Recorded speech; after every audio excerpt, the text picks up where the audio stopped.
If you're like me and you hate the summer but want to have some Halloween fun, join me on the journey to make these sport shorts from Friday Pattern Company. You can see my fabric is very Halloween-y. It is little bats and ghosts and some little flowers with jack-o'-lantern faces. So here I am cutting all of the pattern pieces out for the Friday Pattern Co. sport shorts.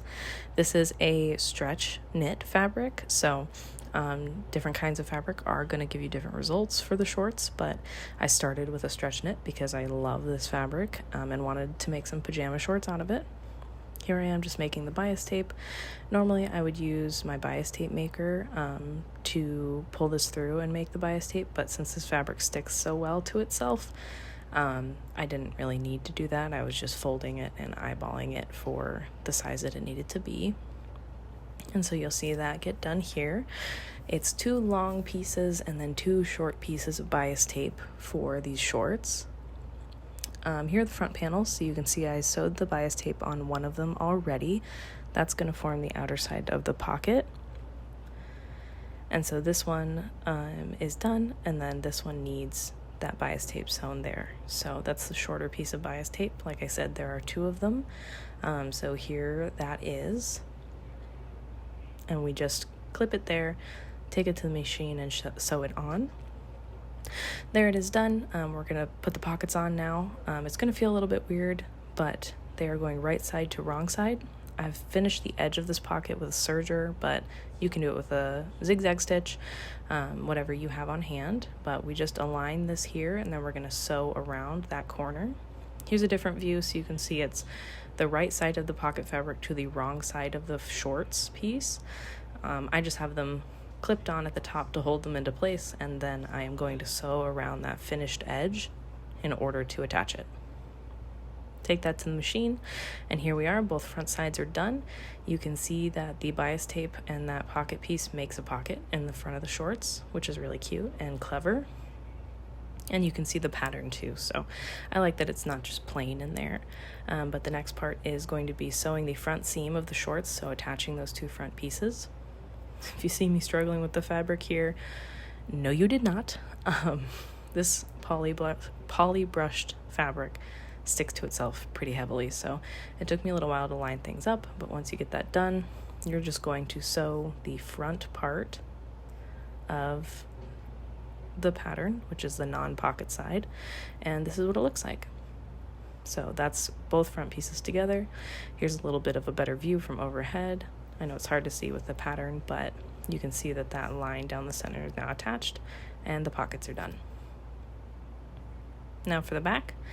The back 2 pieces you're just going to join together, kind of like you just did for the front. Since there's no pockets, there's nothing to do here with that, and you just sew down this line. I serged both of these lines just because I want them to be really stable. I didn't film because I thought my camera was on and it wasn't.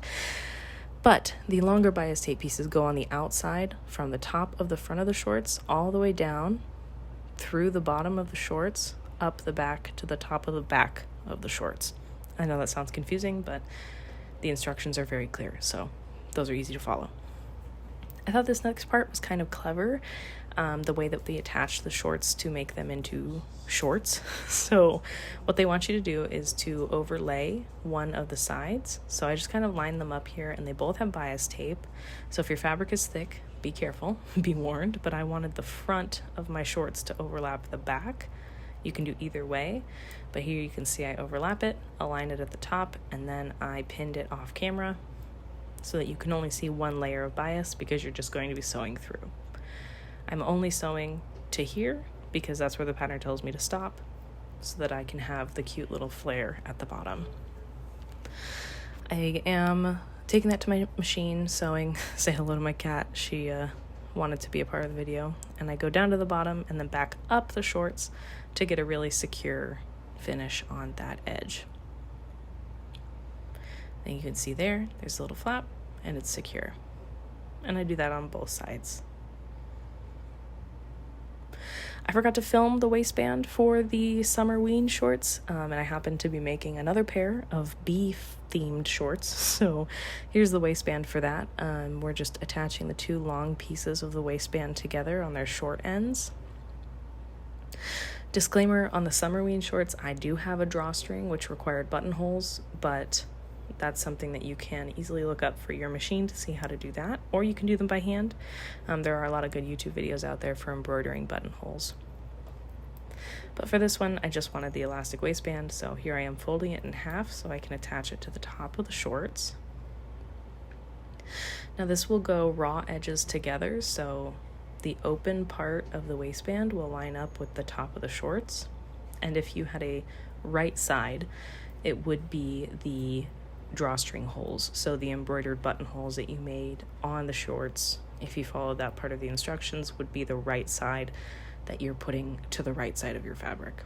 But that's not what I did here, so since we're going a little off-roading as far as the sewing goes, I just pinned this to the top of the shorts so that I could sew it together. I do love my little quilting clips. Take it to the machine, and if you do have bias tape or fabric that gets thick when you layer it, take the bias tape area slow. This black fabric kind of got a little chunky, and so you can see me struggle over it a couple of times, but just take it slow and make sure to leave an opening, because that's where you're going to put your elastic. So I take a safety pin and push it through the elastic end. There we go. And this is what you're going to feed through your short waistband. So we've left open a 2 or 3 inch hole right here, if I can find it. There it is. You can see that there's a hole there, it's not attached, and so you're going to open the waistband and you're going to stick the safety pin edge of the waistband in. Take your time on this. You're just going to kind of shimmy it through and get it to the other side. Make sure that the edge that is not attached to the safety pin doesn't disappear into your waistband. It can happen, but just keep pushing and pulling as you get through all the way around until you get to that opening again. This can be a slow process, especially if your fabric is really clingy to other fabrics. Like my ghost fabric was difficult, but this one wasn't so bad because it's a linen and it's a woven and not a stretch fabric.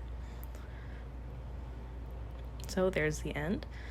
Pull that right on out, and then I'm just going to attach these ends together with a little overlap with a zigzag stitch on my machine, and that's what it should look like. So now we're going to close this hole, take it to your machine and close it up. Really quick little process. You can also finish the edge of the inside where that raw edge comes together, where you sewed the waistband on. You can finish it with a zigzag stitch. I took it to my serger off camera and finished it that way, just because I feel like the extra stability is nice. It prevents fraying, especially on a woven fabric like this, where it tends to fray when it starts to get washed. And that's what that looks like.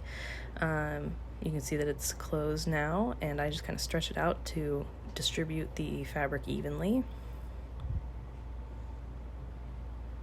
But we're not quite done yet. The next step in the sport shorts, once we're done with this, is to finish the waistband. So there's a view of what we look like right now.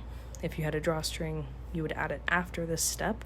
But what we're doing is we're pulling this taut so that the fabric lays flat and the elastic is stretched.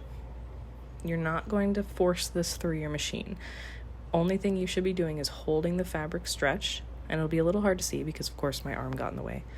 But you're going to sew 3/8 of an inch from the top, and you can see stretch, put it under the machine, and that's how you're going to hold it when you're sewing. Let the actual machine do the work of pushing it through. Don't pull it through your machine. You will definitely cause some problems.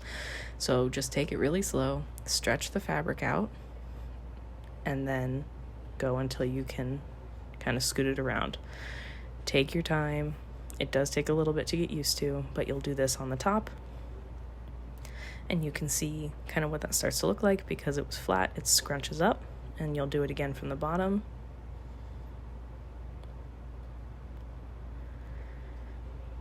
And of course, this is sped up. This is not real time. But this is what they ended up look like. So these are my Summerween ones, the Halloween ones, the pockets, the drawstring. They're super soft, and I plan to wear them for pajamas. And then these are just around the house kind of shorts. I like the contrast. I didn't do the drawstring here, but you can see that finished edge with the serger. Pockets, once again, are very cute, but they should be nice and flowy for summer. Thanks for joining me, and see you next time.